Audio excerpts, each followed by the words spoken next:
everybody. Welcome to another Mel's Table Talks. I'm sorry for the delay since the last show, but 3D life does get in the way. Everybody, welcome to another Mel's Table Talks. And hold on one second. I'm sorry for the delay since the last show. Right, okay, that's that sorted. Okay, so tonight is going to be a debate between myself and 007, and we're going to be debating about the Illuminati / the Freemasons. So what we're going to do is I am going to be taking a stance that I am pro the Illuminati, the Freemasonry. 007 is generally against them. Michele is going to be on moderator, so she is going to take over hosting the show and schedule the timing to make sure that it's balanced between us both, and we can reply to each other's points fairly. The idea tonight is mainly to show that two people can have opposing views on a subject, but that doesn't necessarily mean that they can't get along and they can't compromise and come to agreement on some of the areas and agree to disagree on others. So before we start, I'd just like to say thank you for coming, and please, while you're here, please like the show, please share and subscribe, and don't forget to click the bell for notifications. Okay, so over to you, Michele. Okay, what we're going to do here is we're going to start out, and we're going to start with 00 and his position on Freemasonry. You have 5 minutes to make your case on why the Freemasonry, in your opinion, is not a good thing. And then Mel will be given 5 minutes to her that. So 00, you've got 5 minutes to make your case on why you feel that the Freemason is not a good program or establishment to get involved with. Thank you. Okay, hello you two, how you doing? I'll get straight on with it then.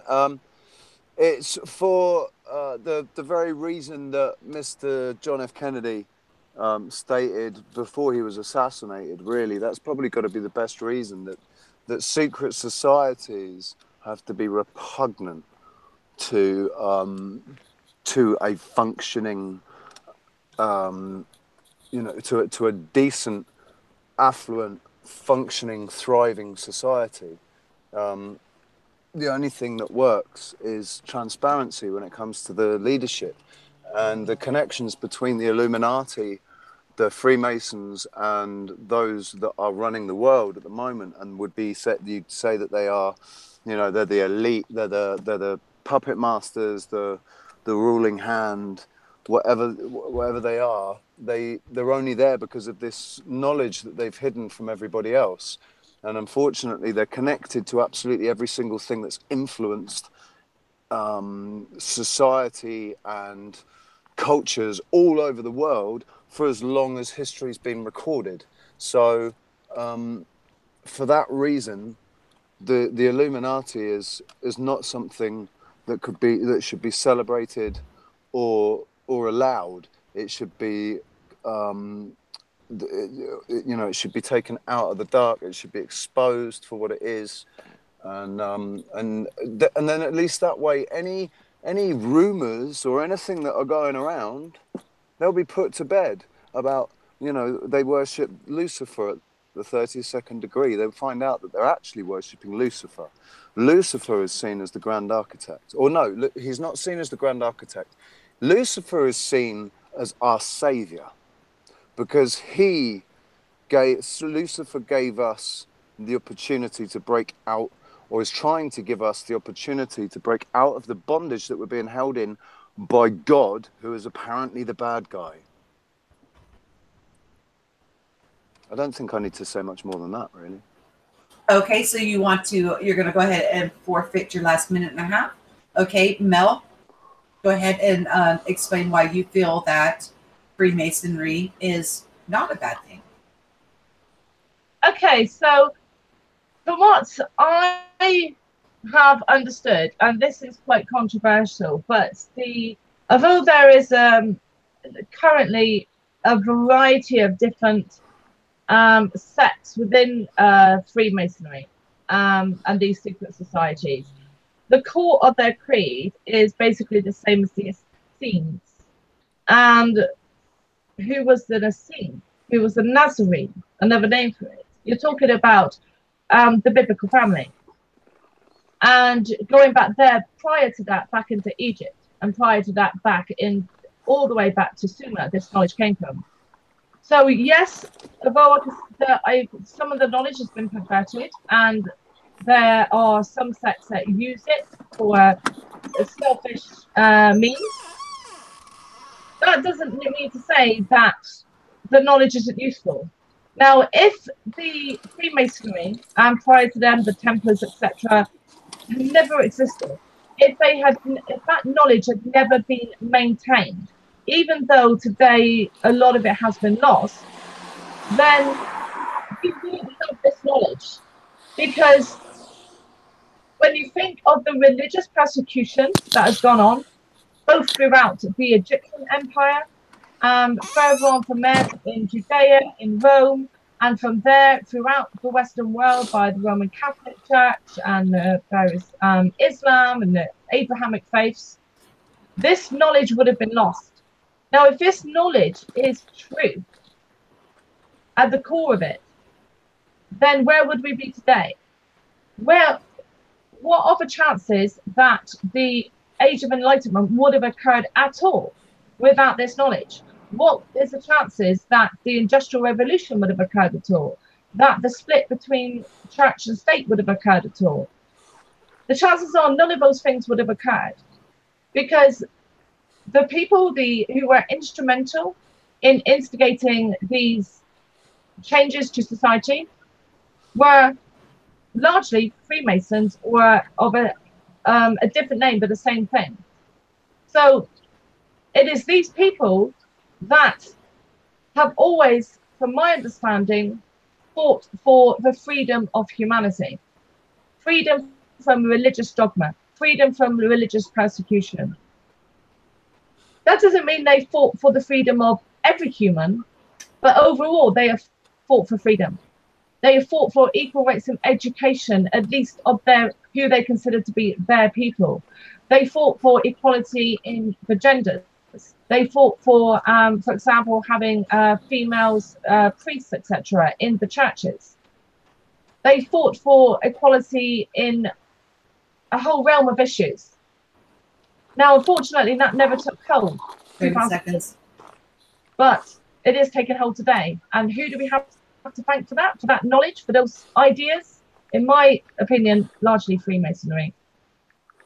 That's it. Great.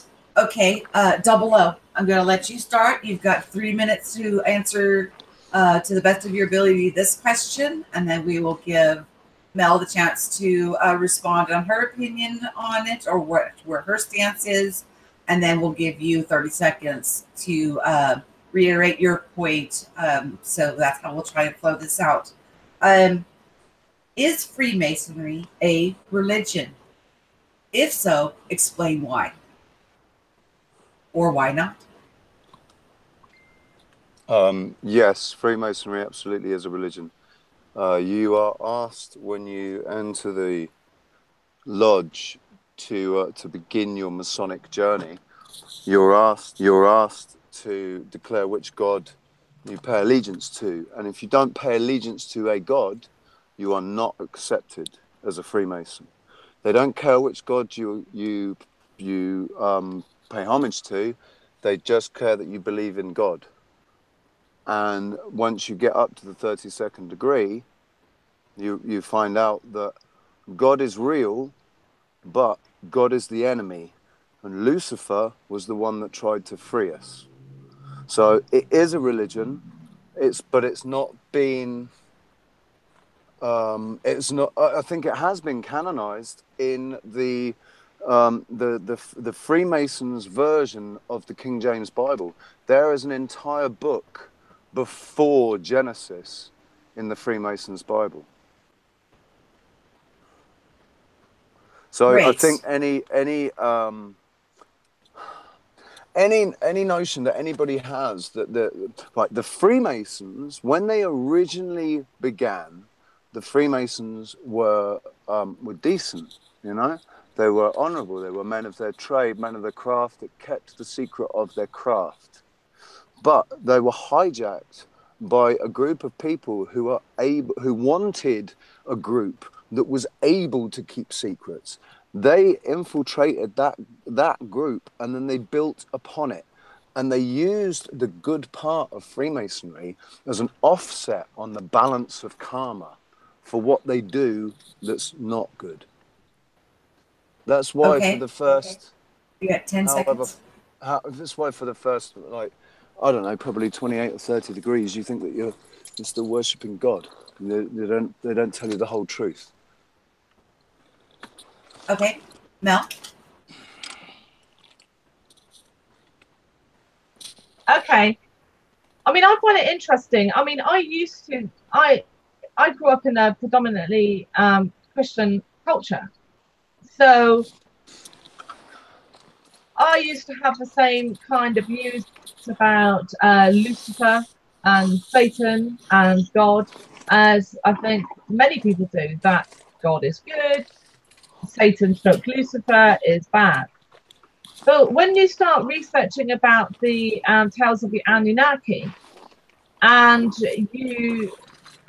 which have about as much credibility to me as does, you know, the existence of gods, then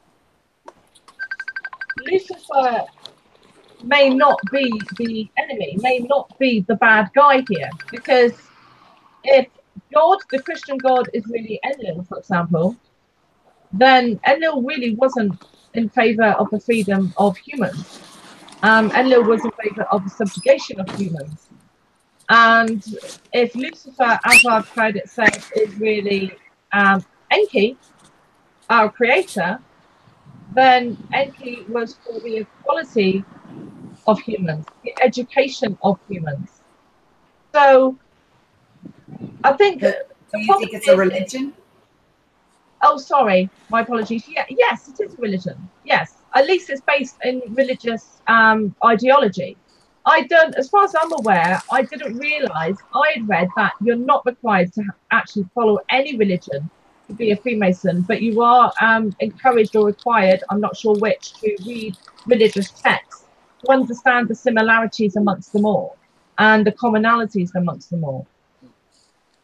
And I would have thought by doing that, then by the time you got to the 32nd degree, you probably have different views about who is good and bad between God and Lucifer anyway.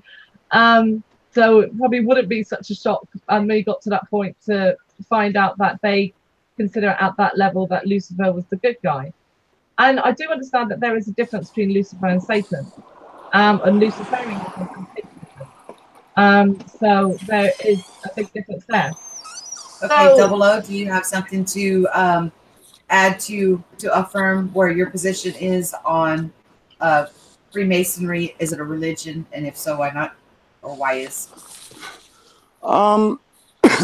No, I mean, I think we've really covered it. And obviously, Mel agrees. It is absolutely a religion. It's, you know, it's... they're talking about Lucifer, for crying out loud. It's a religion. Great. Okay. Next question will be directed to Mel this time, and she has between 3 to 5 minutes, each question to address, and then we'll come back to you so you can state your opinion, and back to her. Okay. What do you think Freemasonry adds to society, or what do you feel they take away from society? Mel. I think they add to society. They're keepers of knowledge. They're keepers of gnosis. And this is ancient knowledge, very ancient knowledge. Now, a lot of it may have been lost over the thousands of years, but a lot of it still remains, and hopefully enough to put the back together again at some point as more knowledge is accrued, or lost knowledge is accrued. I think that they foster social reform. They foster political reform. They foster religious reform.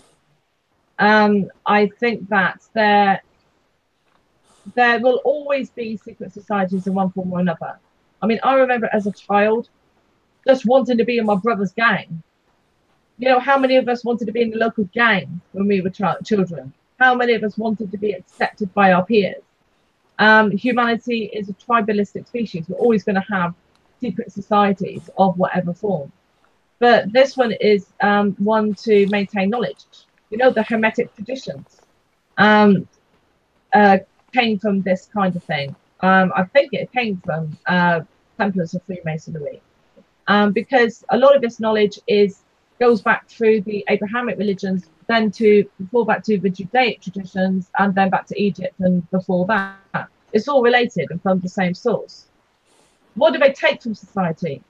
They can, when you hold knowledge that others do not have, then that is power. And for certain people, power corrupts and can be used for nefarious purposes. That is a problem.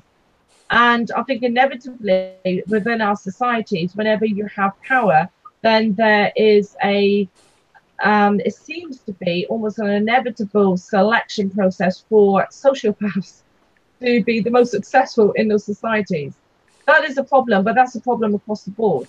In politics, religion, business, banking, you know, in every single area of our society. There is a lot of sociopaths at the top of those areas. I think there is a need for knowledge to be retained, for knowledge to be kept. And in order for knowledge to be kept, then I think in many societies, it has to be kept hidden and secret. But you can go back to what Jesus said in the Bible. You know, what he talked about, giving the bread. The bread was knowledge. He was giving knowledge to his elect. He wasn't given knowledge to the people who he called equivalent to dogs, because they got the scraps from the table. The knowledge was not for them. So that's where this idea comes from. I personally think that everyone should be entitled to the knowledge, but I can see that at least for the past 2,000 years and longer than that. Actually, you can go back to Egypt, to the beginning of Egypt. So you talk about thousands of years. This knowledge. Let's stick a pin in that for right now and allow 00 to respond to, do you think Freemasonry adds to society, or what do you feel, or do they take away from society? And what is your opinion on that, 00? Okay. Based on what Mel said. Yes. Right. My opinion on it is that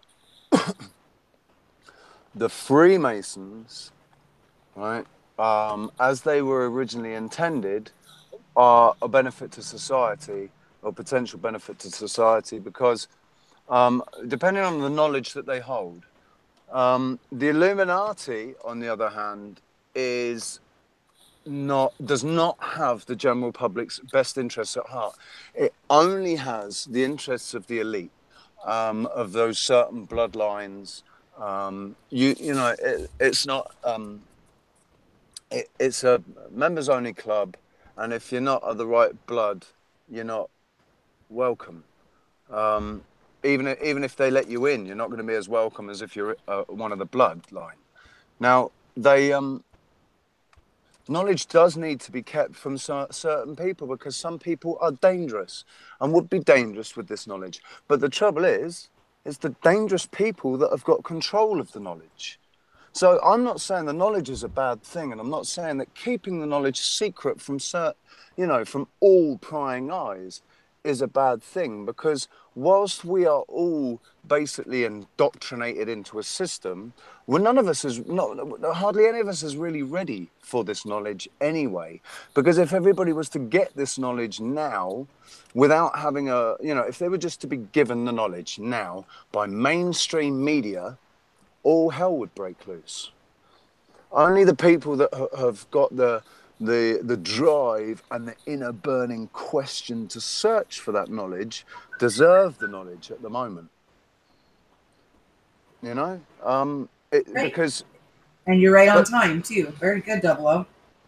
Mel, do you have something to add to the statement that you made on what do you think Freemason adds to society or feel that it takes away, based on what 00 just said?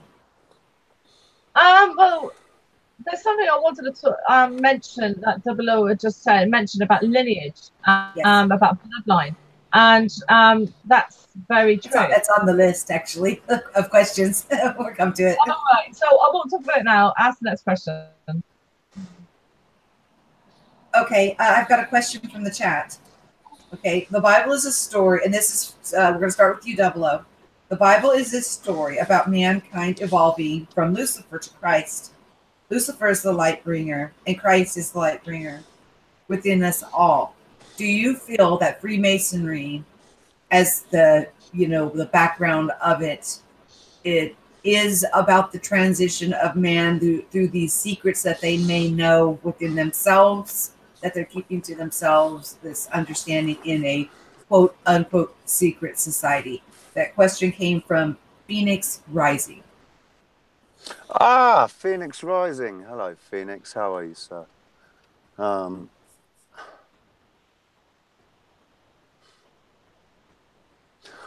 You're gonna. Do you know what? Because I was opening up the blooming YouTube so I could have a look at the chat while you were saying that, and I wasn't concentrating properly on the question. I do apologise. Can you please do that again? I will repeat it for you.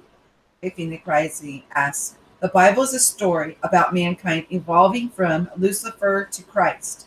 Lucifer is the light bringer, and Christ is the light bringer within us all.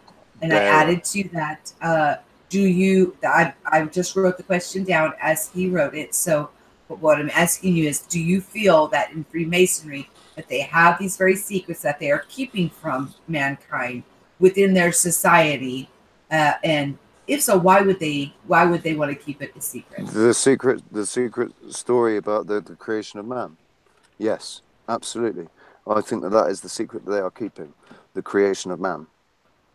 What we are, where we've come from, and what was intended for us. That's what's been stolen from us, is the true knowledge of our origins.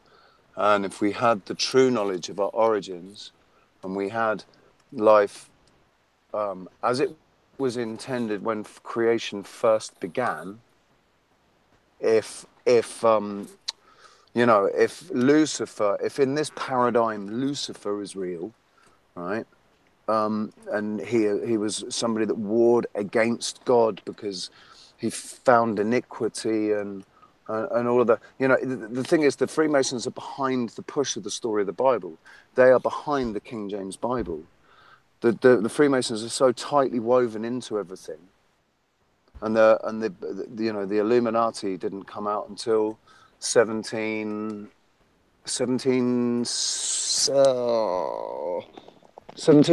something, or 1784 or something. I can't remember.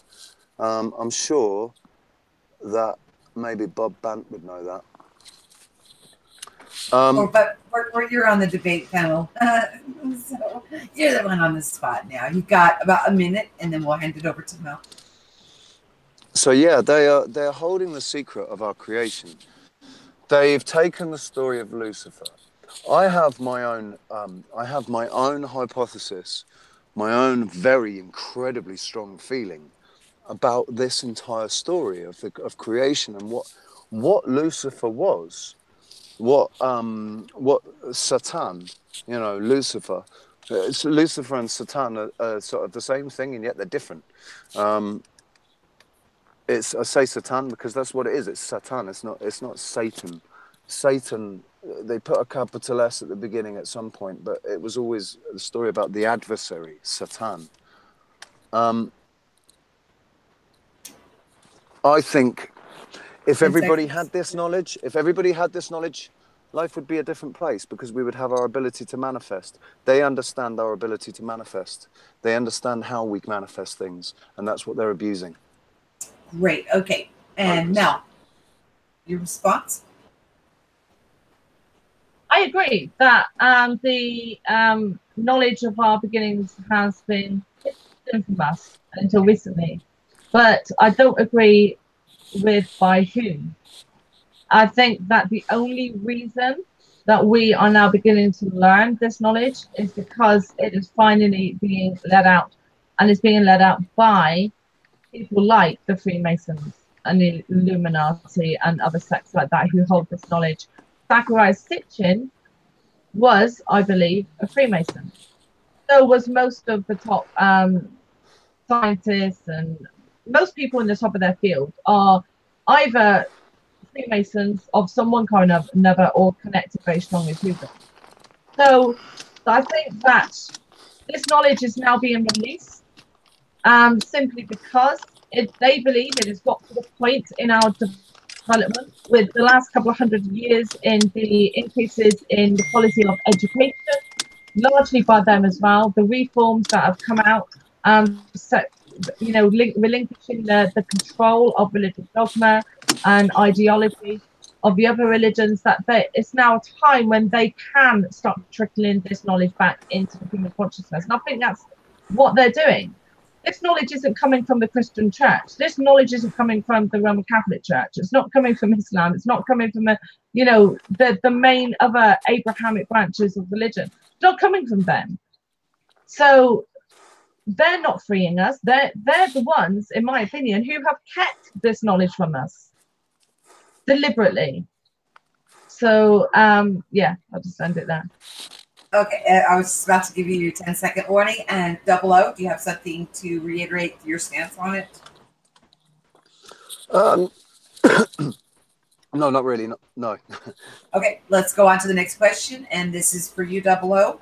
Do you think bloodlines or family lineages has a bearing on who is allowed into Freemasonry or secret societies versus where it is open to everybody? Absolutely. I know for a fact that if you're the firstborn son, you've got an automatic in. And elaborate on why you feel that way, and what else you have to offer. Certainly in my family. I understand. I know in my family, because I was the firstborn son, because my name is what it is, then I had my father and my father's father, my grandfather, not fallen out with the lodge, not left in Freemasonry and all of that happened, then I would have been made a Freemason. I would have had to accept it, but I would have been made a Freemason. It would have happened because, with my dad and my grandfather as Freemasons, they would have managed to get somebody else to independently recommend me. It's a boys' club. It's an absolute boys' club. But the thing is, if you're not the right caliber, you won't progress far enough. You can take all the degrees you want, but if you are a certain type of person, they will only allow you to progress so far. And you're only entitled to do the next degree when you're invited to do the next degree. Great. Okay, big Mel, old boys club. how do you feel that this affects secret societies in Freemasonry? Do you think it has to do with bloodlines? And I'm sure you remember the question. Yeah. Take the floor. Yes, absolutely. And I think there's a very good reason for that. I think that the more we're learning about genetics in the secular world, the more we learn about things like genetic memory, about epigenetics, and about the transfer of information from person to person. And I think Freemasonry and other societies like this, they may not have understood the actual science behind it, but they had an understanding, a knowing, a knowledge from their roots. That lineage was everything. That your lineage, your progeny and their progeny carried with them information from your family line. And even in the Old Testament, that this was a very, very strong flavor given down by God or gods to their tribes, that lineage was everything. who you married was critical. That the lineage of the ancient pharaoh line and the Judaic priest kings went through the matrilineal line is something to do with mitochondrial DNA. So even today, we're tracing ancestry using mitochondrial DNA. Why? Because it changes much slower than cellular DNA. There is something about that lineage is critical and important. There's a reason that if two very intelligent people have children, the chances their children are going to be very intelligent are far higher than if both parents weren't that intelligent. Genetic lineage is important, and Freemasonry have an understanding of this, as did all of the Judaic traditions, as did the pre-Judaic Egyptian traditions, as did the Egyptians before that, as did the societies that they evolved from knew before that, right back to the beginning. They were informed by somebody. They knew about the importance of lineage, and it might be distasteful. It might be something we don't like to think about, because in our culture we are given to understand, it doesn't matter who you marry, etc., etc. But if the facts are that it is important, it doesn't matter what you feel about it. If it is, it is. So I think they just have a knowing about that. It may turn out that they're wrong, but they obviously believe that it's important, and for very good reasons. And there's a lot of evidence to support that. All right, 00. Do you have anything to add to the bloodlines and why you think that it is important and in secret societies, and it's your turn to to speak up again. I saw in the chat that you had other things that you wanted to add, so here's your chance.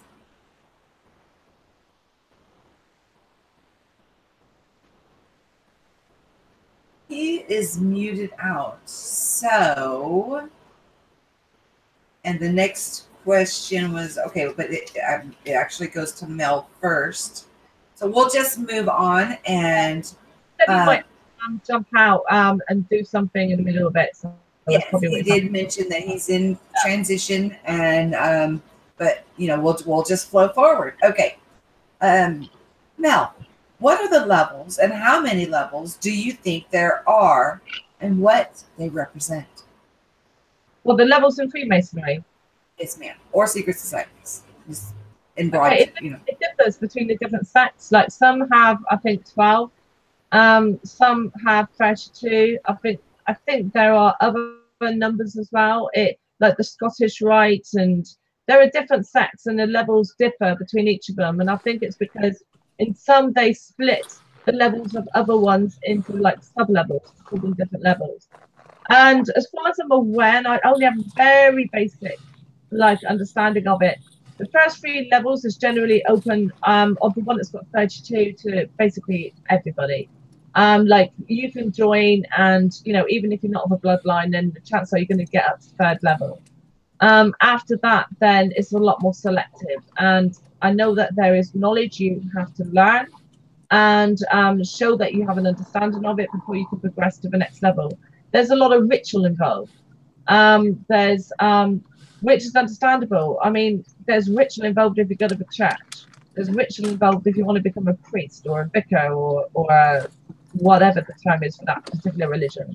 They all have rituals, and there's probably a good reason for that. The more we're understanding about the nature of reality, then it seems ritual is important or can be important. So, as far as I know, it's about knowledge. It's about your understanding of and comprehension of that knowledge. And of course, there's nepotism involved, and who you know is more important maybe than what you know at certain points. That's the same in every kind of club or society or group. But yeah, that's about it. Okay, and 00. I don't know if you were able to hear the question because you were muted, so I will repeat the question that Mel just answered. Is are there levels? What are the levels, and how many levels do you think there are, and what are the requirements? What's the meaning behind the levels? What do you mean, the degrees? Sure, you can call them degrees. whatever word helps you to understand it as they level up. Like when you first come in, you start at one level, and then you work your way up. In Freemasonry, they're referred to as the degrees. That's why the third degree. If you get the third degree, you know, your parents give you in England, your dad will give you the third degree, and that comes from getting the third degree in Freemasonry. So, when you learn how it, that's meant to be like, oh, when you learn how it is, but that's not when you learn how it is. The levels are the degrees, and there are only 32 official degrees in Freemasonry. The 33rd is an honorary degree that you will only get if you're invited. You can only go for your first degree of Freemasonry if you've been invited, if you've been recommended by 2 independent sources, if you are not of a bloodline that is already, you know, established Freemasons. That means, like, you can't be the first son of the first Freemason to automatically get membership. The bloodline has to have history within the Freemasons. There has to be a history within that DNA. The bloodline thing is really, really important. I was talking away about that, and then I realized I was on mute and I was driving and it was too complicated to unmute me. But I was making a reference to the royal family and the monarchy and the bloodlines. You can only be in the it's okay. You can blend your response because you can have a response time and then also address and utilize your time. That's fine. It did obviously it incorporates the bloodlines thing as well. That, you know, your acceptance to the first degree is benefited, aided by your bloodline. If your family and none of your family are in the Freemasons, then you're gonna have a hard job to get in. You can't just go and ask to be a Freemason. You can't apply. There's not a notice board where you can, you know, apply to this number.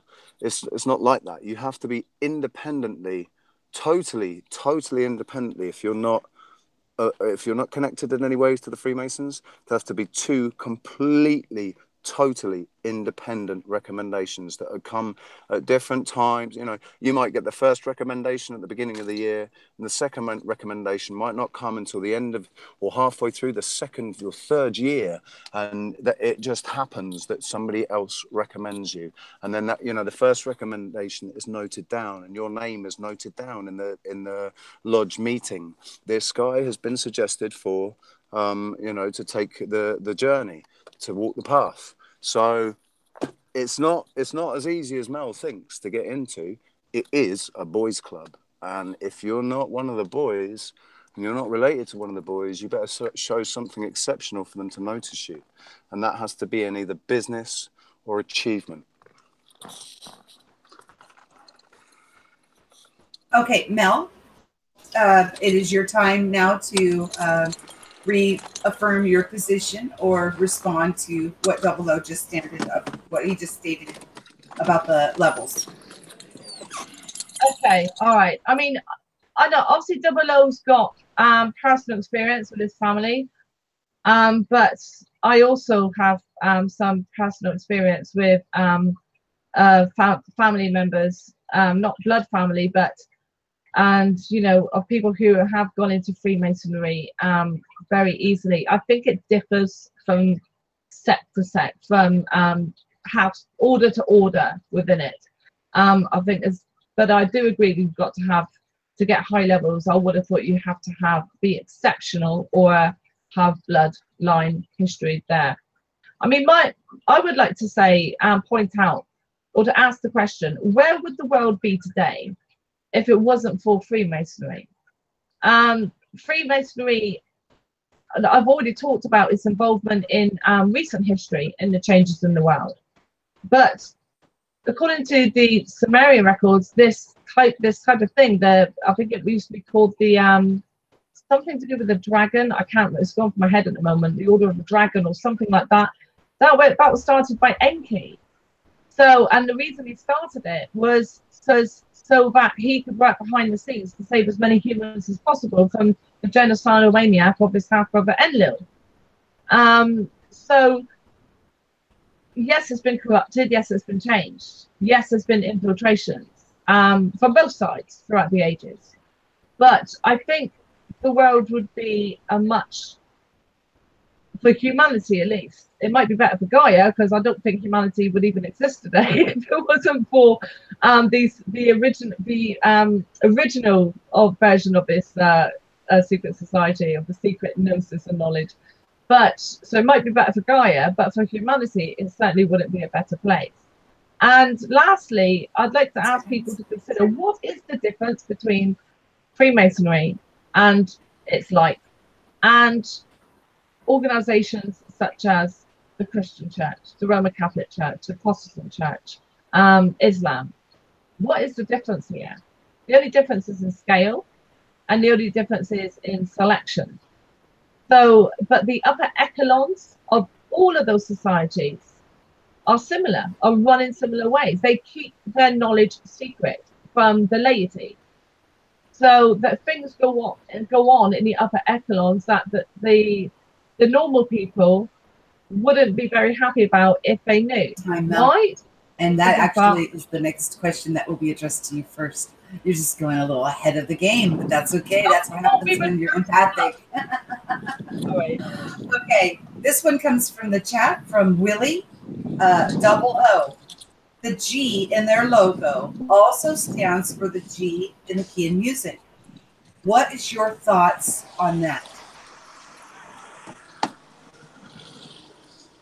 That's quite an interesting observation. Yeah, I mean, that's my only thought on it. Really, is it's an interesting observation, because it could be because they will understand about frequency. They're the Freemasons. Their knowledge is based in Freemasonry. They come from the Egyptian stone, but they were the Egyptian stone builders. They are the ones that helped to make the pyramids, or the DNA within that organization has got the memory of, and with the written knowledge that they have and everything. So maybe it has got something to do with musical, with resonance, with the frequency. I can't remember what G is. I know that A, obviously everybody knows that A is either 432 or 440, depending on your school of thought. But I know that G has been it's been claimed that it means God, it means gnosis, as in Gnostic, gnosis, to know. There was another one that I heard as well. I can't remember what it was. It was only the other day as well. I heard it. So just so I'm understanding you right, the G and also representing music also could tie into frequency, energy levels, the gnosis that they may know, and the understanding that they have with what different sound frequencies can do and affect other people. Am I on the right track with your answer there, 00? Yeah, I mean, that's the different explanations that I've heard for it. I've heard many different explanations of it. Unfortunately, because of the situation, because of the history, the family history with the Freemasons, all the knowledge has been hidden from me, basically, and the only knowledge available is that came into the possession of my cousin when my grandmother died. My grandfather's widow, my nan, when she died. Oh, wow. I'm sorry, but I'm just driving and the moon has just appeared and it is huge. It is enormous. Wow. Sorry. I'm going to have to show you this. So, yeah, I don't know what else to say. Hello? Mel, and your response? Yeah, it's Mel's turn to respond to Willie's question on, let me rephrase it, re-say the question. The G is their logo, also stands for the G in the key of music. It was addressed to 00 first, that's how the question was presented. Now it's your turn to respond. Sorry about my voice.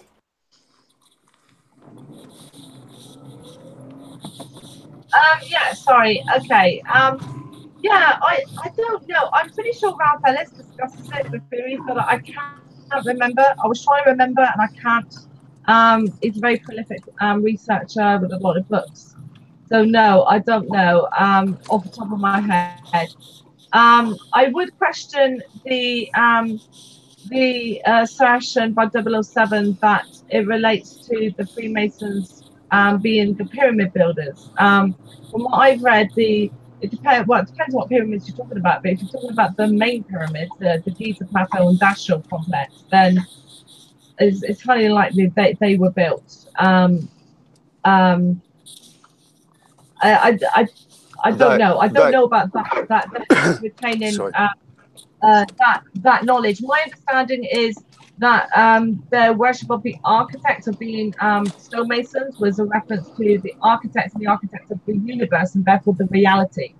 So their God, the whatever it was that created the cosmos, the architect who created the cosmos, because it's primarily like all Abrahamic religions, Christianity included, and Judaism and Egyptian mythologies, it's a cosmological, mathematical religion. It's a religion based on maths, basically, on cosmological maths. So, and how it relates and informs and affects our lives. So yeah, but back to the G, I don't know. Sorry, I can't recall what I've read on it, so I don't know. Okay, and 00, do you have something to add to, in your response to what Mel said on the question from the chat was, I'll just rephrase it one more time. The G in their logo also stands for the G key in music. That leads myself to think that the person in chat is asking about music frequency, and how the ability, I think of the Pied Piper, where he played the pipe and all the rats or whatever followed him out because of the sound. And I noticed that you did actually have something spring to mind as she was speaking. Now here's your time to go ahead and elaborate. and as always, it's gone out of my head now what I was going to say. It was sort of specific. It was about what she was saying about God, the architect. No, it's gone. It's gone. I am still driving. I was just negotiating a junction then, so I was trying to concentrate on that as well. It's a bit of a pain. Okay, then can we move on? Yes, we're going to move on. I have another question from chat from Phoenix Rising. And this one we will start with Mel. The Cancer constellation is considered to be the keystone the builders rejected. Do they know anything about that? Please ask them both. So, of course, this is a debate. We are asking both of you, but we're going to start with Mel first. Thank you, Phoenix Rising, for such amazing questions and participating, and also Willie. Any questions that you guys have, just make sure you add my name in there and it'll stand out so I can include it into our debate that we're having here. Okay, Mel, go ahead. Okay, yeah, likewise. Thank you guys for participating. We'll all be the same without you. Thank you, Michele and 007. In response to the actual question, my answer is I haven't got a bloody clue. Sorry. Over to 007. What do you know? Let me try to reverberate that. You know how they put the pyramids in a certain way to line up with the stars? And they think about this ancient geometry and the way that they build things. I think it's like in reference to that kind of stuff. They're, as it is the square and compass, is one of their symbols that they use. And then with the big G, which could mean music, or it kind of incorporates in every aspect of our life. Phoenix Rising, you can correct me if I'm wrong, if I'm asking the question incorrectly. But do you feel that it is beneficial, since you're on the pro side, on the way that they build things using this sacred knowledge? Do you think that there is power in that, and why do you feel that way? And do you think it's good for humanity as a whole? Yeah, absolutely. Well, Raphaelis's assertion and evidence suggests that the Giza and Dashur pyramids with the Sphinx where it's part of a planet-wide planisphere. So it's basically a way of keeping knowledge for a very long time in ways and using methodologies that they know doesn't matter what happens to their culture, if they get wiped out or the knowledge gets lost from in writing, etc.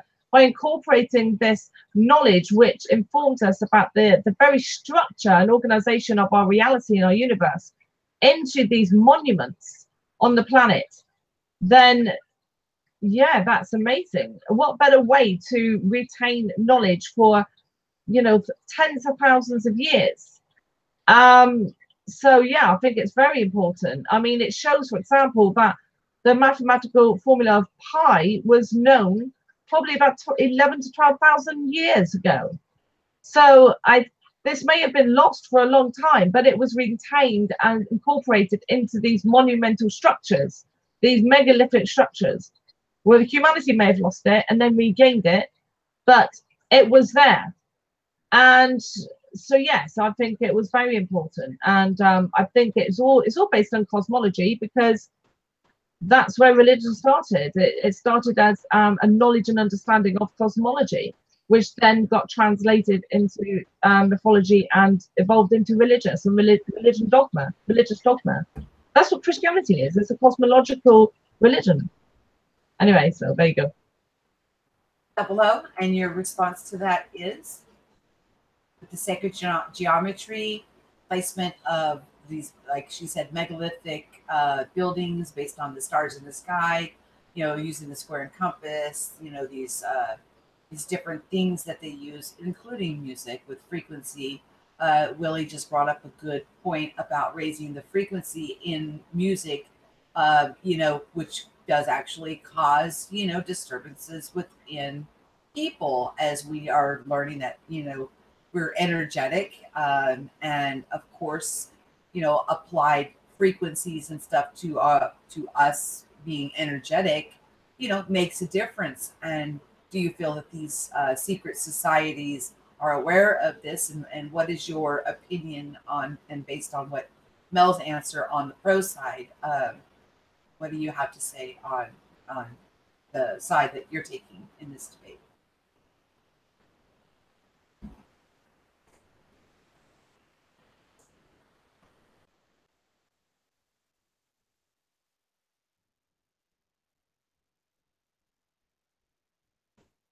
We'll give them a minute to try to unmute and re-engage in the conversation. Sorry, you're going to have to just give me a sec. Just sorting this thing out now. So just give me a sec. I'm sorry. Yeah, sorry. No worries.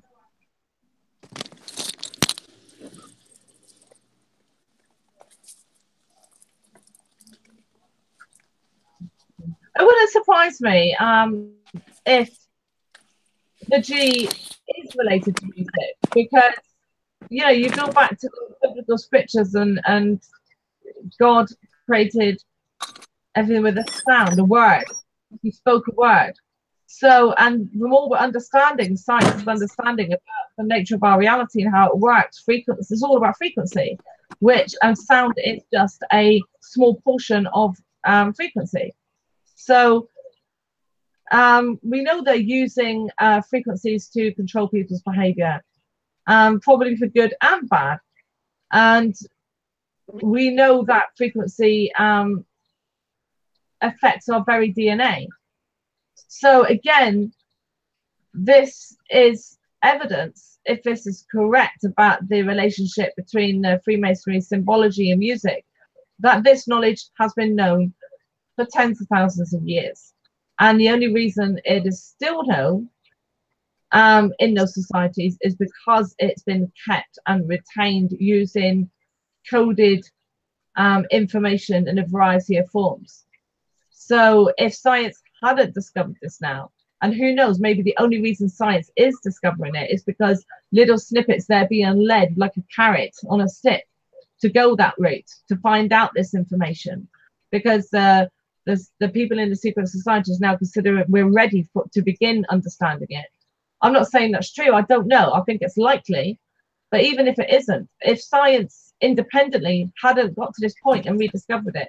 The only reason that knowledge could be known is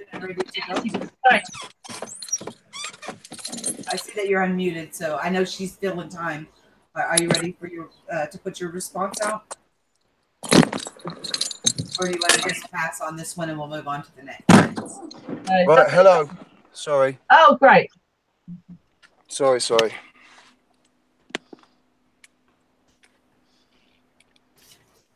Do you remember the question? No, you're gonna have to remind me.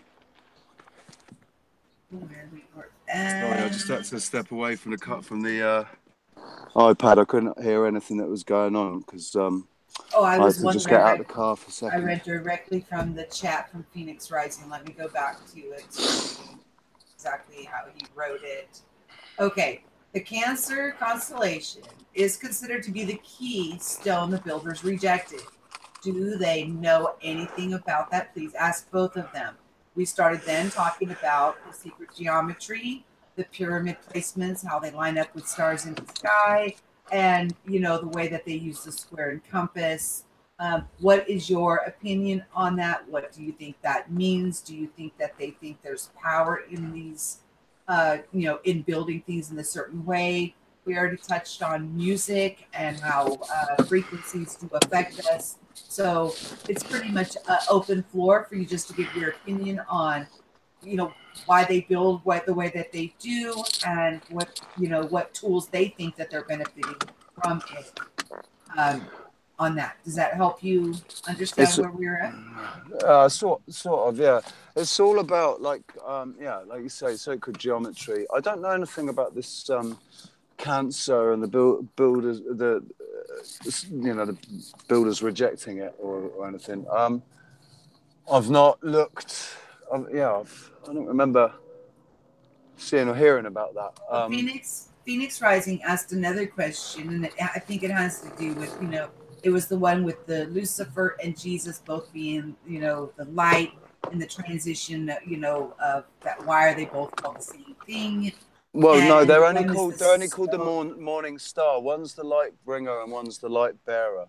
Well, no, I'm trying to just tie into where this question originated from, and the individual. If this is a secondary follow-up question from this individual, and it does say in the Bible that it is the stone that the builders rejected. So I'm trying to give you a little bit of where I think the question is coming from the individual asking. So, and then I applied it into the sacred geometry, and you're taking you already know what your position is on it. So I think that absolutely every single piece of information that's been given to us from every single possible source you can imagine has been vetted and has been changed, has been hidden, suppressed in certain circumstances. Anything that's been let out, it's been let out because it suited a purpose. I think the things that are happening now it's got out of hand for those people that are in control, but I think it was always going to, and they always knew that it would eventually. But if they could keep the secret, if they could keep the secret from us for long enough, then I think they thought that they would be able to maintain control by gaining such a huge power base. They own the land, they own the water, they own the air. They own the air that we breathe. They control the air that we breathe. So I kind of lost myself. We're talking about cancer, aren't we? And the Bible was a very, very heavily edited, very specifically.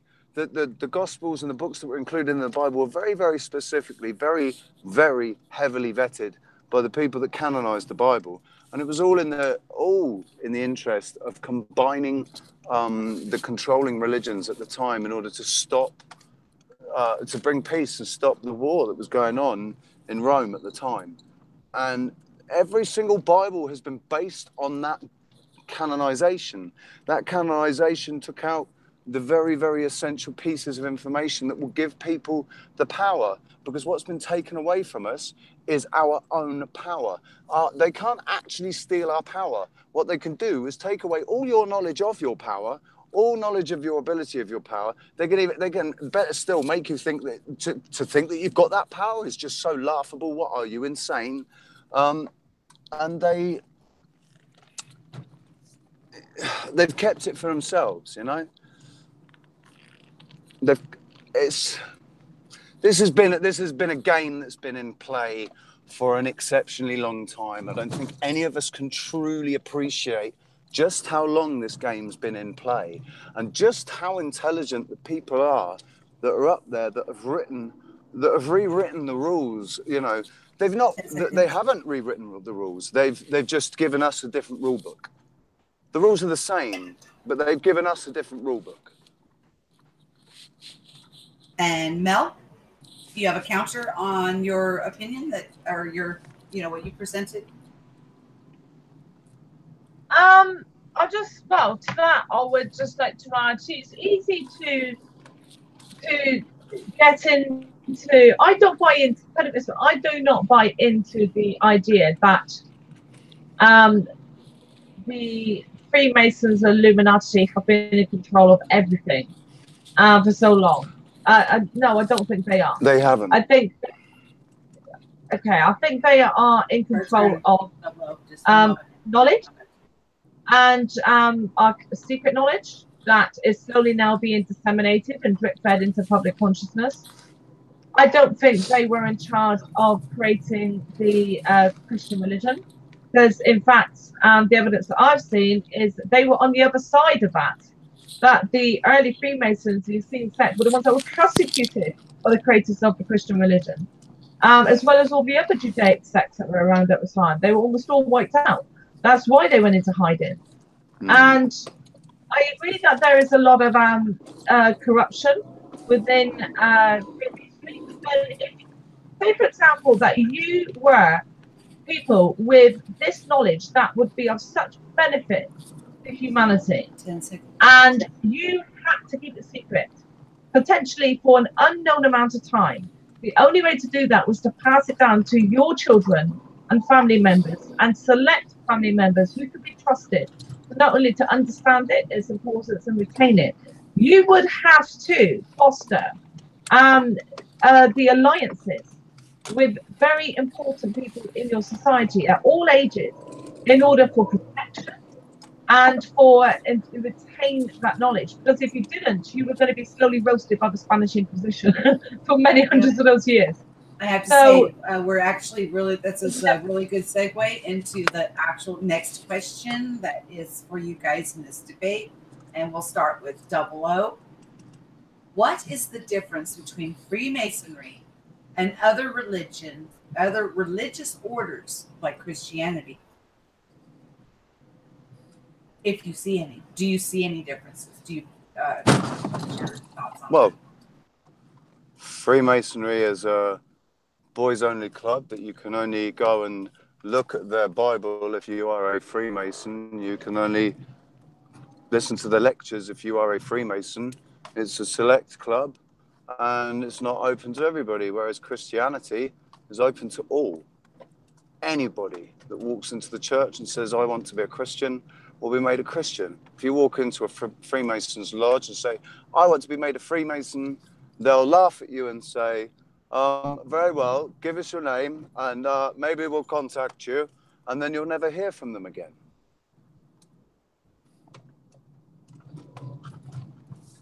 Is that enough? Do you want more? No, that's fine. Mel, what's your response to, do you need me to read the question for you?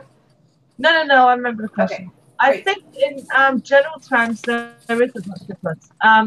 If you equate Freemasonry to be equivalent to the clergy, or the equivalent, whatever the equivalent of that is the various, mainstream religions, then they all hold hidden knowledge, or knowledge that is only disseminated and discussed amongst select members. The laity in these other religions, the worshippers, the general worshippers, are given a different, they're given bits, and it's glossed over and painted in a different way. And that is similar to the secular Western societies, or the secular people of the Western societies, because Freemasonry and those orders, they believe in science, they believe in mathematics, they believe that that information should come down and everyone should be educated in those things, but not in the secret knowledge. So I don't see much difference. I think they're all religions. They're organized in a slightly different way. As far as I'm aware, there are female orders of Freemasonry. The Queen is a member of one. So there are the female Freemasons.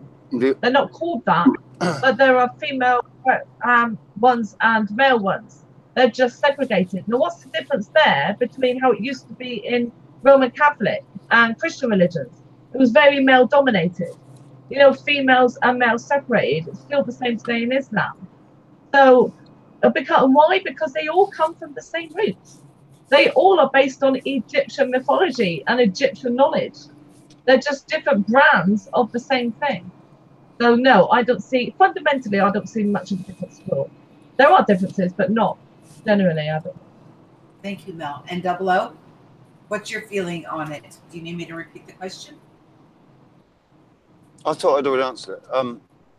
It's about differences between Christianity and yes. Yeah. I mean, Mel mentions the female Freemasons. That's the Order of the Eastern Star, and that's even more select and even harder to get into than the Freemasons. So I don't know where. I honestly don't know where. The thing is that I know that the Freemasons and the Illuminati started putting out propaganda a couple of years ago, talking about how great they were. So I remember an Illuminati video 2 years ago, talking about how great the Illuminati was. And the levels of propaganda that we are subjected to are beyond anything anybody could possibly comprehend. Because they start right at the very start of our lives. Right when we're building the blocks to our personalities, they get in there with their knowledge. Right? The Jesuits, the Freemasons, the Catholics, they get in there with their knowledge, their true knowledge, and they distort what we are actually taught. We're not given the truth. We're not allowed. They don't deem us worthy of the knowledge that we have the power to manifest whatever we focus our attention and our energy into. They don't think that average Joe Bloggs out there has the right to do that, because why should you get what you want?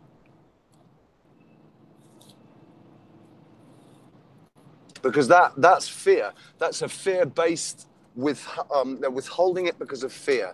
They are afraid that other people will misuse that power. They're afraid of that because they are indeed misusing the power themselves. It's the old story. If you've got a tea leaf, a thief who's constantly stealing, he thinks that everybody else is stealing too. If you've got somebody that's always lying, they always think everybody else is lying. So it's the same principle with these people. They fear giving us the knowledge because they're afraid that somebody will misuse that knowledge and take away the power and control that they have.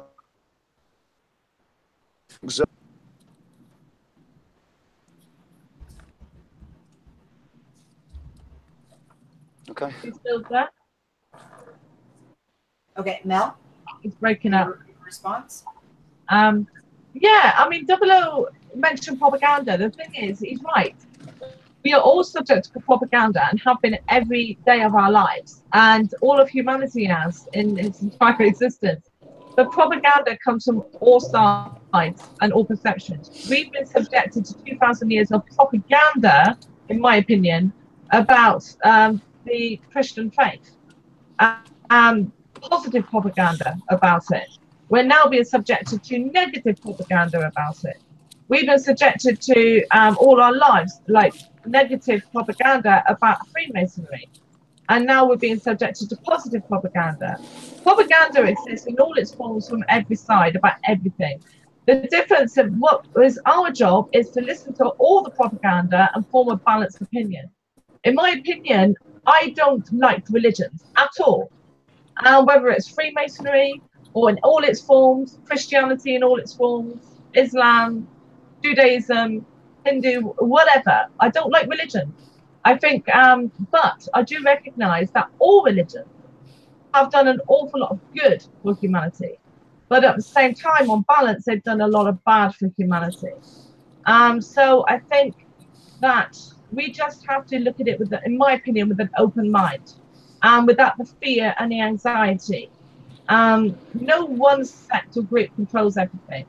In fact, the only people who have the ability to control everything is those of us who aren't members of these sects and groups.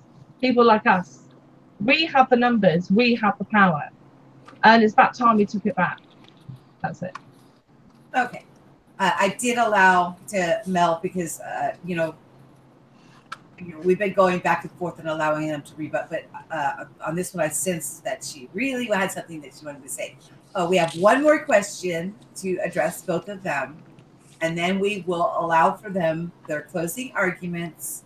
And then after their closing arguments, we will allow the conversation between the two of them just flow. So I will be taking a back seat and only interjecting where if they start to talk over each other, things like that. But as we're showing here, two opposing thoughts, unity and diversity, two people can have two totally different perspectives and still remain loving friends, holding hands in this wonderful path that we are all on. Okay, final question. I'm going to start with, I think it should be, it's your turn, Mel, isn't it? For the question to be addressed to you first. And the final question is, what influence do you think they have in today, now, and what is going on in the world now? Thank you. I think they have a big influence, but I think it's waning. In the same way that the Christian leaders have a big influence, but it's waning. In the same way that the Zionists and the Judaic leaders and the Islamic leaders, all of these religious organizations, their influence is still large, but it's waning. And I think that there is a large part of this Freemasonry that actually wants that. But there are obviously ones that don't, for obvious reasons, for power and control, the same as you find in all of the religious faiths. And so, yeah, they have a lot of influence, I think, but people are waking up. So the more people wake up and the more people start looking at things with an open mind and with balance, then the less influence they have. The more discernment people use, and discernment can only really come with knowledge, and wisdom can only come from knowledge. It's not all of wisdom, but it's an integral part of it. So we all need to research. We all need to look at things, but don't believe everything you watch. Just keep an open mind and go with what feels right to you, and start to understand, what filters are in place in your mind from your respective culture's ideology, and so that you can see past those. Because we've all been indoctrinated in various ways, and we've all been subjected to this propaganda. We just got to start seeing through it. Nice. Double O? Do you need me to repeat the question for you?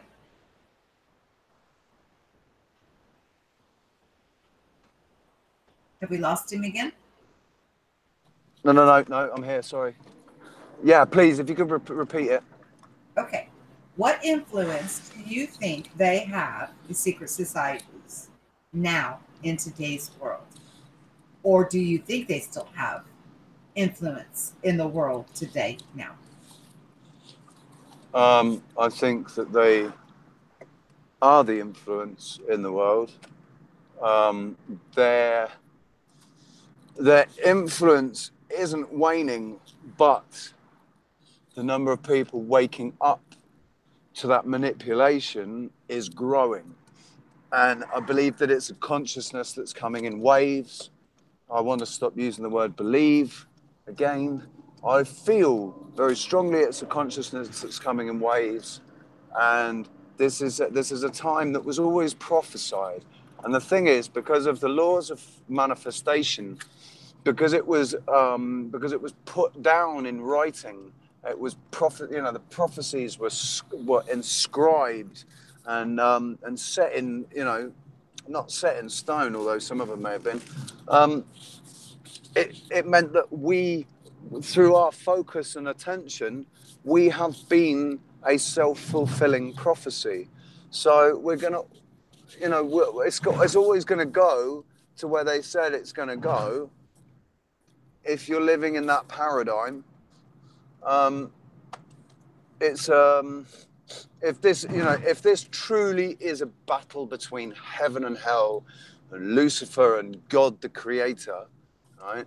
As they are painting it, as they are allowing it to be painted, if that's the case, then it's going to go all the way to the end, and Lucifer's going to lose. And the stories have been written, and because the stories have been written, that's what's going to happen as long as people are focusing on those stories. What we need to do is rewrite the story. They've been telling us what the story is our entire lives for the last 3,000 years, when we are in control of this story. And as a collective, we write the story. So if we can be aware of that and redirect, refocus our attention and our energy on pour nothing but unconditional love and compassion into the world, we can change the world like that. Because there's 7.5 billion of us, and there's only about 20,000 of them. Great. And Mel, a response to what he just presented? Yeah, I think it's absolutely right. I mean, but I think that's why their influence is reducing, because our individual influences and collective influence is increasing. So we are beginning to write the story. This is why we don't need to be afraid. So, exactly. So their power that they had before is waning. And whether individual Freemasons want that or not, or think it's a good idea or not, is irrelevant. It's what's happening. So the more people watch shows like this, the more people get out of that fear of, Armageddon, the end of the world, and all of that. We have the ability to control, and to create our reality. So we need to start doing it. So I agree with 007, absolutely. I think that was really well said. 007. Okay. Thank you. Now, I will give you 5 minutes each to present your closing arguments on, and it could be that you've changed your mind or changed your position based on information that has been presented by the other side. So in your closing arguments, I will allow Mel to go first. Then we will have 00, 5 minutes each. And then after closing arguments, we will allow the conversation to just flow and, and just take hold from there, where no holds barred. They can just flow without having me in the middle, of giving them time limits and things like that, and allow it to just organically show unity and diversity. What a beautiful thing this was, guys. So Mel, your closing arguments, please. Okay, and thank you ever so much, Michelle and 007, for coming this evening. Thank you very much. Thank you for inviting me. I was very honoured to be invited, and for my opinion to be voiced. We're not to that part yet. You're welcome. Don't skip steps. Okay, so okay, my closing argument. I'm trying to think of one now. And okay, humanity's always been, for a very long time, there's always been, and still is to some extent, a tribalistic speech. We crave to belong to a group, whether that group is your family or your peers at school, the local gang, the local gym club, the sports team. or the Illuminati, Freemasonry, or your church. We have this psychological need to belong to groups within groups, to be a select member, a valued member of an organization. We crave it. I mean, shown that children study better with that. Emotional attachment to a group, within a group. But I think that's changing. I think the more, for whatever the reason is, and that can be talked about on other shows, and it is on many other shows, for whatever the reason is, humanity is losing incrementally that need for tribalism. We're starting to realize that there is no difference between me and somebody who lives in Japan. We're all connected on an energetic quantum level. And not only that, we're connected to all of our ancestors and all of our descendants. So, and as well as to every other species that may or may not exist. We are all connected. That is our tribe.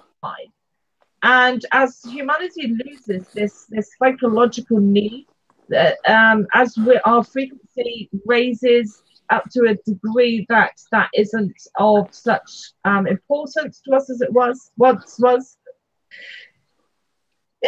Sorry, excuse me. Then I think these secret societies will just go by the wayside. I mean, the Illuminati is so select now. You can go onto the website and then join. You get a free pendant, apparently. You could get a book as well. You understand that's a joke. This book on Amazon, and they weren't very good. So, you know, I think the Illuminati are scapegoated. They've just been let go. Okay, we just can't save them. Let them go. But no, that's exactly what they wanted.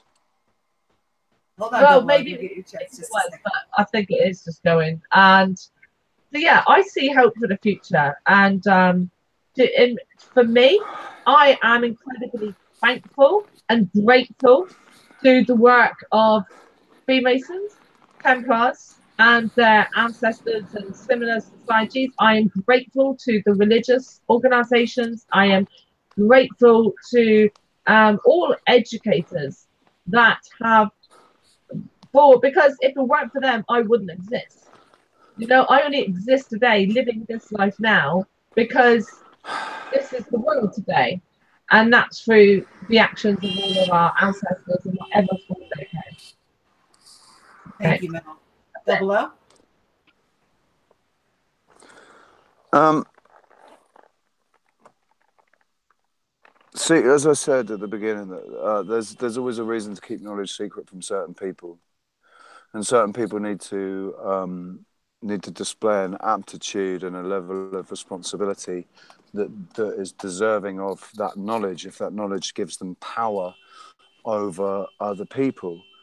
The knowledge has been stolen, corrupted by malevolent individuals that have no care for the rest of humanity, only care about how much power they have and how much influence they have over the rest of humanity.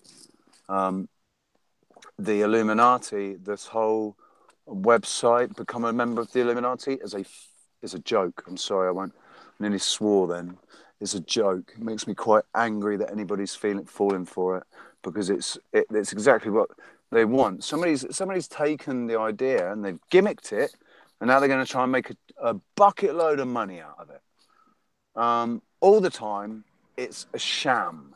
It's a sham organization, a sham part of the Illuminati. What better way to disguise yourself than hide yourself in plain sight? And it will be just like the Freemasons. You won't get any of the knowledge or any of the benefits unless you're sat right on the top of the pyramid with all the rest of the boys in blue. You know, unless you've done all the things that you need to do to completely humble yourself to the society. And it's all about control over other people. It's nothing to do with safeguarding people from knowledge that might harm them. It's all about keeping knowledge from people that will allow them to live their life in abundance and pure happiness and unconditional love. Okay, I have one last question up to you. I know you guys just did your closing, but I'm going to ask this question, and then I'm going to allow the conversation between you and Mel, you double O, and Mel just to flow. Do you think that this time that we are in, where people are waking up and going through some, you know, we'd call it removing the filters, going through this stage of awakening, becoming self-aware, you know, the gifts that are within each of us, we're becoming aware that we have them and are basically, and this is just my opinion, we are taking back, you know, our very creative abilities and creating something that would be more equal and more heart-based. Do you think, we'll start with you, Double O, do you think that this transition that mankind, yourself included, that we're going through is the secret, like the cat is out of the bag and we are all becoming aware of who and what we are, and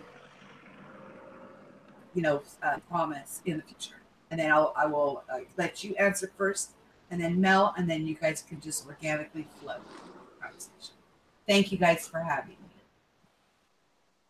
Okay, I'll just say first off, thank you very much for having me again. Thank you, Mel. Thank you, Michele, for sort of mediating or hosting. But yeah, I think definitely, like, the cat's out of the bag, but I think the cat was always going to be out of the bag. I don't think there's anything that can be. It was always going to happen the way it's happened. It may not have always been intended right from the very, very, very, very beginning to have gone this way, but once things took the turn that they did, everything that's happened since, it could be the only way that it could happen. The people that are waking up, they say, those with ears and those with eyes. There are some of us that are hearing things. We know we have a call inside, and we can't, you know, we've been searching for pretty much all our lives, some of us only for the last couple of years since waking up from different, you know, through the different manipulation of our psyche by the, you know, through advertisements and films and whatever. It's going to be, there's going to reach a stage where enough of us that are awake for this natural frequency, this natural vibration and resonance to just permeate the entire realm. And good always triumphs over evil. There's a reason that they said that, because, you know, things always work out for the best. Always, without fail, they will always work out for the best in the end. The only stories that I've heard of things not working out for the best haven't happened to me. In my reality, in this reality that I've been living for the last 40 years, everything's always worked out for the best. And I'm really grateful for who I am and where I am now and the knowledge that I have now and the path that I've taken in life. I could not possibly have asked for more, because I have satisfied one aspect of my quest for knowledge, and I'm satisfied with the answers that I've received, where previously I was never satisfied.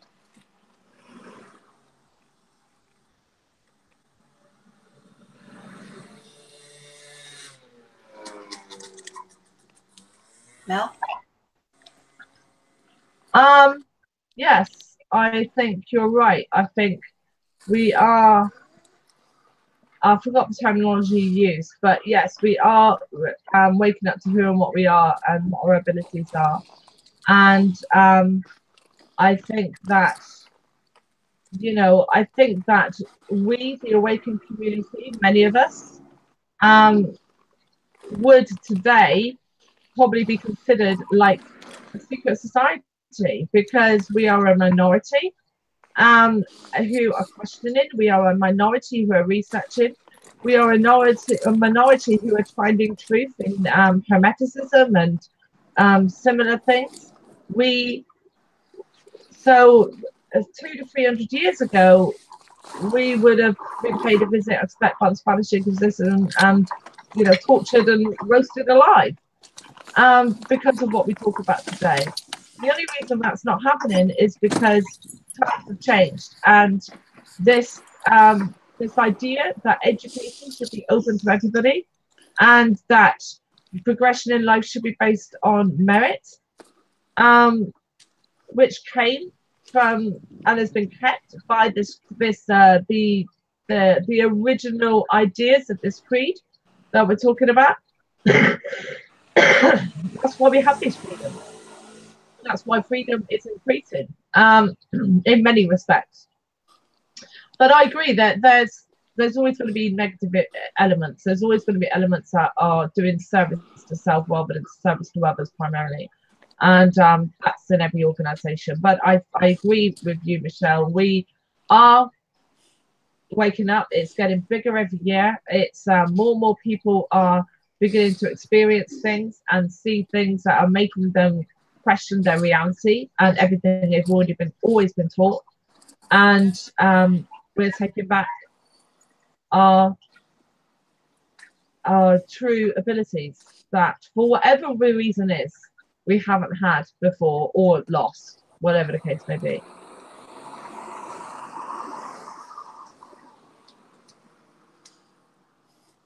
And that's it. So let's just talk now. Is there any more questions in chat? I hope you all enjoyed the debates, the two sides. And thank you everyone for coming and watching. And thank you for you.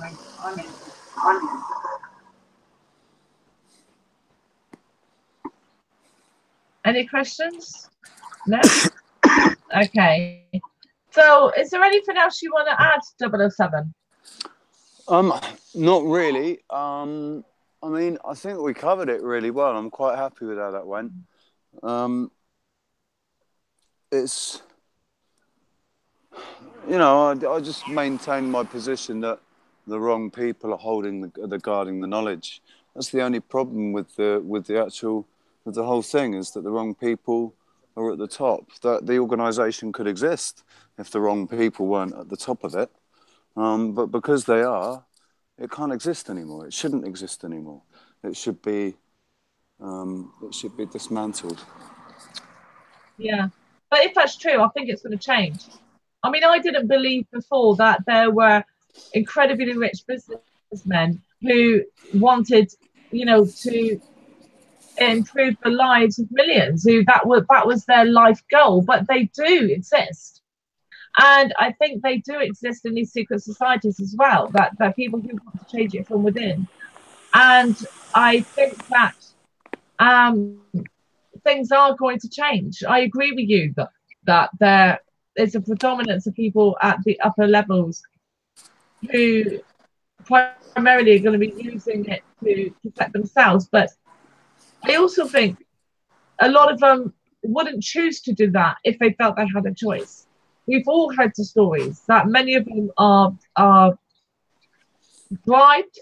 Many of them are put in and filmed in awful positions, drugged and then filmed when they don't recall what they were doing, and then they've got a hold of them for the rest of their lives. You know, if we don't start to forgive, then this will never end. We have to forgive. The amount of people that have done awful, awful things who's wouldn't normally have done that and are terrified of getting caught, of coming out and admitting it or being found out, because they know what it will do to their careers, their families, their loved ones. They are victims as well. And as humans, we have to make a conscious choice that if this is to end, forgiveness has to happen. Doesn't mean people get away with things scot-free, but we have to forgive. We have to understand and use empathy if we want these things to end. That's my opinion. It's the same like in what happened in Ireland, with you've got the religious disputes in Ireland. Forgiveness has to come at some point in order for it to end. And we all have to start forgiving these people, whether that's people high up in any church or any religion or any ideology that have done heinous things. If they have done that because they have been forced to do that in order to protect themselves and their loved ones, then I think we all need to ask the question, what would we have done if we were in that position? What do you think about that?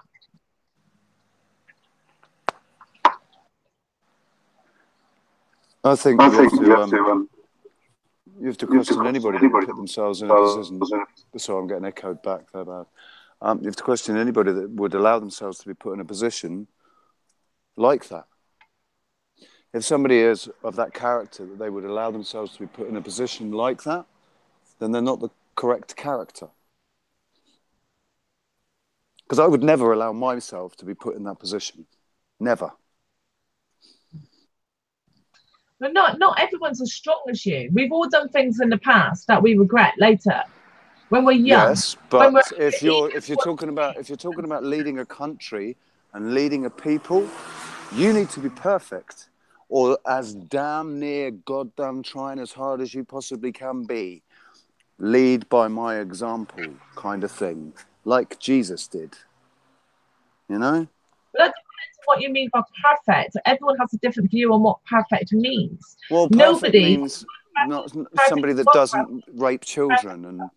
You know, somebody that doesn't have sex with 4-year-old girls, or somebody that's not addicted and has a dependency to drugs that change their perception of things and people and situations, and allow themselves to be put into questionable positions where they might get photographed, you know, in a homosexual act or something that might embarrass them. You know, anybody that will allow themselves if they're going to be in a position of responsibility like that, if they're going to be in a position where they are actually leading the country or whatever, then they absolutely should not be a character that is that they shouldn't be a character that is you know, susceptible to that sort of temptation. Because if they're susceptible to that sort of temptation, they can be corrupted. I would argue that everybody can be corrupted, that everybody can become a victim, that everybody at some point, especially when they're young, does foolhardy things and gets into foolhardy situations, maybe for selfish reasons, maybe for a variety of reasons. Young people shouldn't run things. But, okay, when the politicians and the people that run things did things when they were young, then I don't believe that should be held against them for the rest of their lives. They should have to, yes, if they broke the law, if they did something as heinous as what you're talking about, the specific heinous examples that you're talking about, then yes, there has to be consequences. But they have to know that they are going to be treated with understanding and empathy, where at all possible, if they come out, if they're caught. It's like, everyone has a responsibility, but to say that they should never put themselves into that position in the first place. We could relate this to a variety of examples, and you're choosing a very controversial and extreme an example to illustrate this. I would choose an equally extreme and controversial one. There is an argument made by some that if a woman goes out and gets incredibly drunk, that she gets comatose and doesn't remember and then gets raped, that she is responsible, or at least partly responsible, that she should never have got herself or allowed herself to be in that position in the first place. But no, I completely disagree with that, because if somebody's comatose and not in control of their faculties because of intoxicants, they should feel that they are not going to be harmed and taken advantage of in our society.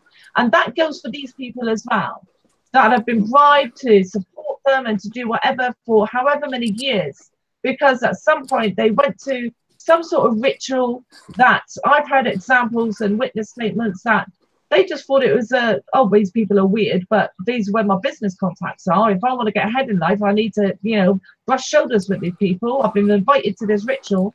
Then they turn up and their drugs are locked in the room. And you know, luckily, those that have escaped said that if they hadn't, then they would have ended up doing heinous things, but not even remembering what they were doing because of drugs and all sorts of other mind manipulation, and then be blind for the rest of their lives. Are they evil people? I disagree with that. They're not. They're human beings. And in my opinion, no human is perfect.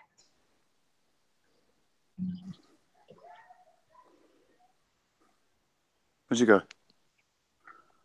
I'm still here. I'll see if you got a response. There is, I mean, that is I'd still say that's quite a controversial subject, about a woman getting so drunk that she would be somewhat responsible if she was to end up in a situation where she gets raped. If the woman has knowingly intoxicated herself to that degree, then I think she bears some responsibility. If she's been date raped or hasn't been fully aware of just how drunk she's been getting, and it's been an accident, you know, it's not been intentional for her to get that drunk, then one would hope that she had friends around her that would protect her from any sort of situation like that. Any woman that would go out and allow her, you know, would go out not in a situation where she had friends looking after her, is very naive to do that. And you can't say it's their fault, but they do bear a certain responsibility for it when we live in a society when it's commonly known that that's not a very smart thing to do. Yeah, see, that's where you and I fundamentally disagree. And I don't think there's no way I would ever come over to your position, because I am equating back to the male side, that generally these males, when they're young and they are invited to join these societies and then put in compromising positions, and that loses hold over them for the rest of their lives, and they live in fear.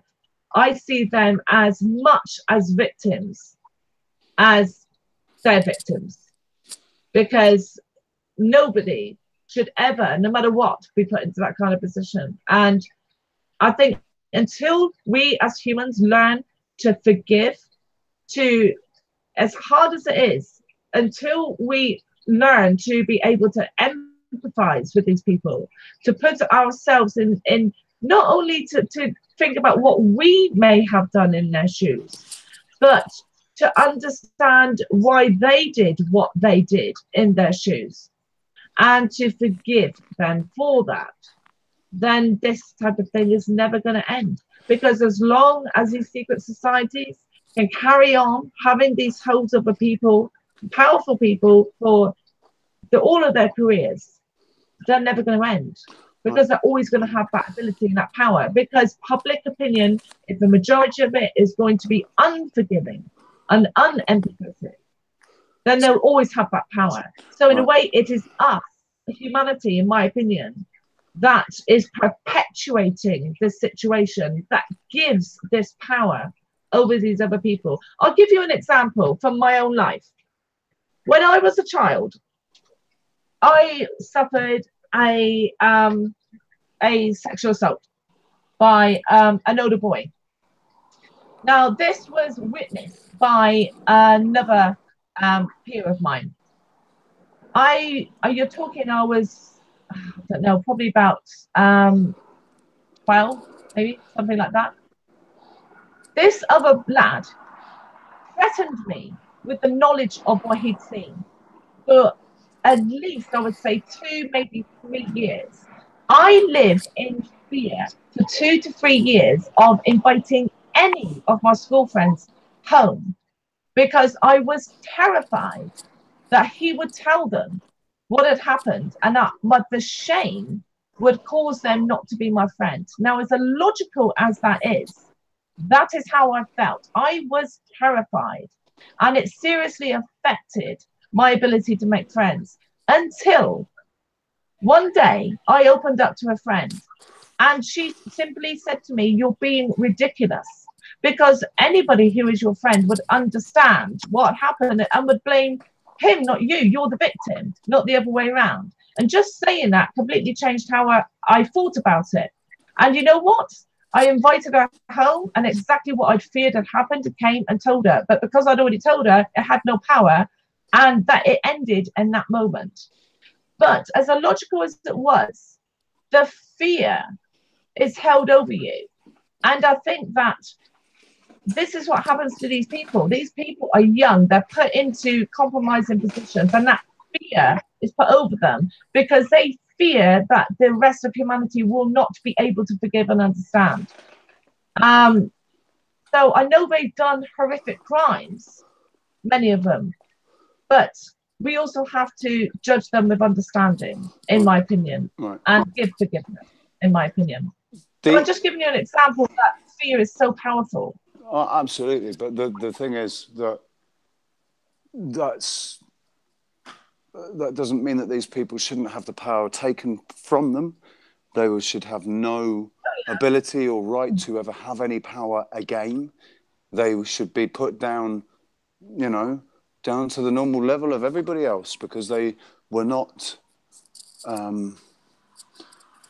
their entire behaviour ever since that event, the fact that they maintain that secret, right? Instead of coming clean and saying, do you know what? When I was younger, I did something really stupid. Because I was younger, I was only in my 20s, I got really drunk, somebody spiked my drink with something or other, I went into a party, next thing I woke up, and a bunch of girls all, and they'd been taking photos of me. But there we go, I just want to let you know, because I'm transparent, you know? But no, they maintain the secrecy, they maintain the lies, they maintain the fear, because, you know, they're just terrified that everybody's going to hate them. Well, sorry, you should just be transparent. If people don't like you and don't, you know, if you're not going to be transparent, if you're going to be dishonest, you cannot be trusted. If you're going to be dishonest, you can't be given the keys to the kingdom. You know, if you don't have everybody's best interests at heart, if you only have your own best interests at heart, and these people that are trying to keep these secrets because they're ashamed about what it's going to do to their reputation, whose best interest is it that they've got at heart there? Their own. That's all they're thinking about. So what makes you think that they're going to think about anybody else's best interest in it, as far as anything else is concerned? They're not going to, because the people that do have other people's best interests at heart do not keep secrets. They live transparent lives. I don't know. I disagree. I think that I agree with what you're saying, that these people, then there has to be repercussions for their behaviour. Absolutely agree with that. And you know, if they've made bad choices, then that's going to reflect on things. However, on what power they have. However, some of these people may have been been placed into these awful positions and then bribed for years, and all they've done might be some like money laundering, but then the rest of their time they've been given to charity or doing good for humanity. Should the small amount that they've done that would be considered by the court of public opinion to be bad, really make them out to be a bad person, when maybe 80-90% of what they've done isn't bad? Public opinion is ignorant. They have wives and children. That's you know? That's a kind of given that the public on the whole are completely ignorant. So any judgment made by the public is a judgment based in ignorance. If people weren't ignorant, then their judgments would be clearer, and people would be able to make clear decisions and judgments about certain people. But everybody's been kept ignorant. We've been made ignorant in every single way possible, about every single thing possible. And that's been the Freemasons and the Illuminati that have been behind, and the Jesuits that have been behind, keeping us ignorant, keeping us just basically slightly cleverer than monkeys. I think all of the religions are guilty of that. All of them. I don't think that's because organized religion is only there to control. Exactly. You know, that's how much control has been. I agree. That's how control has been maintained for such a long time. But control is maintained by fear and fed by fear. Yes, over them as well as that. It's only a very small minority that really has the power. And yes, they do select for a lot of, you know, awful people who have awful cravings in these positions of power. Why? Because they're bribable. But many of them are not like that. Many of them aren't like that, that they may have only been forced into a position of doing something that's compromised them forevermore, just once. I'm not talking about forgiving serial you know, pedophiles or molesters or murderers or cannibals or whatever. I'm not talking about those people. I'm talking about the lower ranks, the ones who are being bribed into positions to support the upper echelons. I'm talking about, and because it's a pyramidal structure, that is the majority.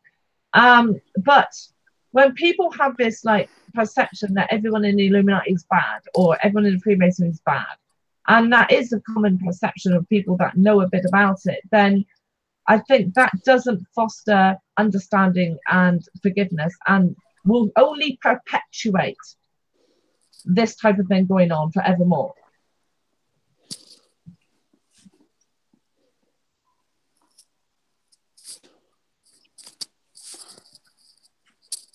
Listen, guys, I'm really sorry. I'm going to have to go. Okay. All right. Well, thank you so much, 007. I really appreciate you coming on. I've really enjoyed it. And I've really enjoyed it as well. It was brilliant discussion. We should do something else. We should, definitely. Yeah, we'll talk about it over Discord. And guys, if you're watching, and thank you so much, Michele, for moderating. You've done a brilliant job. And guys, thank you, Michele. Thank you. Thank you, audience. Thank you for the questions and everything. I've been dropping the link to a channel called Amber's Place. That is Mel's secondary channel, and it is a completely different flavor of, and it's more into the spiritual gifts that she operates in, guided meditations, things like that. So I have been dropping that link to her other channel in the stream. So make sure you subscribe over there, because they are two different channels, two different flavors. So yeah, and I know you will enjoy it. Thank you very much. Thank you for having me. You're more welcome. And for viewers, if you're watching later, there is a link in I'm sure if nobody's dropped it, can someone drop it? There's links in the chat to our Discord chat forum, which is free. It's just a chat for server online that we use in order to communicate. And you're welcome to join. If the link doesn't work because it sometimes does expire, then go to the about page on my channel and there's an email address. If you drop me an email and I'll email you a link, an invite, so you can join us there at a later date. But thank you for watching. I hope you enjoyed it. I hope you got value out of it. That's the most important thing, or at least can understand different points of view from your own on these topics. And thank you very much, Michele. Thank you for the viewers. Thank you, 007. Everybody's gone. And I'll be back soon, I expect, with another show about another topic. I don't know what yet, but all right. Thanks, guys. I'm going to end it now.